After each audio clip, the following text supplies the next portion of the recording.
अनुज अर्जुन, किसी भी देश की सुरक्षा और स्नेह बल का नेतृत्व का पद सबसे महत्वपूर्ण होता है। सीमाओं की रक्षा करना और सेनाओं का मनोबल बढ़ाना किसी भी राजा का परम कर्तव्य होता है, और यह कार्य मैं तुम्हारे सहयोग के बिना नहीं कर सकता।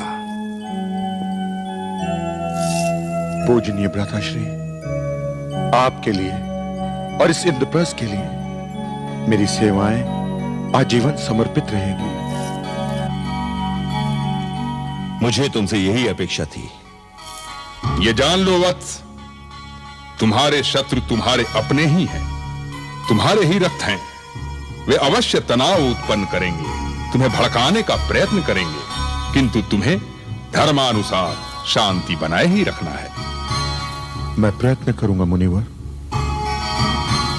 किंतु मुझे चिंता है उन शत्रुओं की जो हमारी सीमाओं पर अपनी आंखें लगाए बैठे हैं। ये नागवंशी तो हम चंद्रवंशियों के पुराने शत्रु हैं।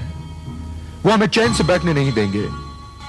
यदि सच पूछा जाए तो इस समय वही हमारे सबसे बड़े शत्रु हैं, और इस बात को केशव भी भली भांति जानते हैं।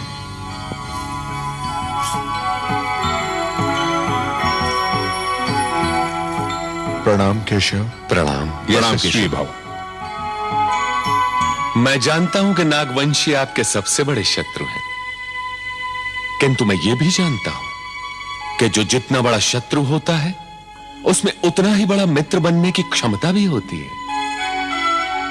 वास्तव में शत्रु को मित्र बना लेना राजनीति की कुशलता की सबसे महान परीक्षा है पार्थ।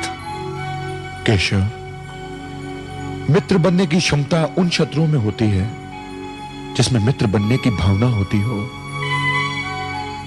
किंतु नागवंशियों में मित्रता की कोई भावना नहीं। पार्थ, न तो कोई सदा के लिए शत्रु रह सकता है और न सदा के लिए मित्र। स्वार्थ और हित इन संबंधों को बदलते रहते हैं।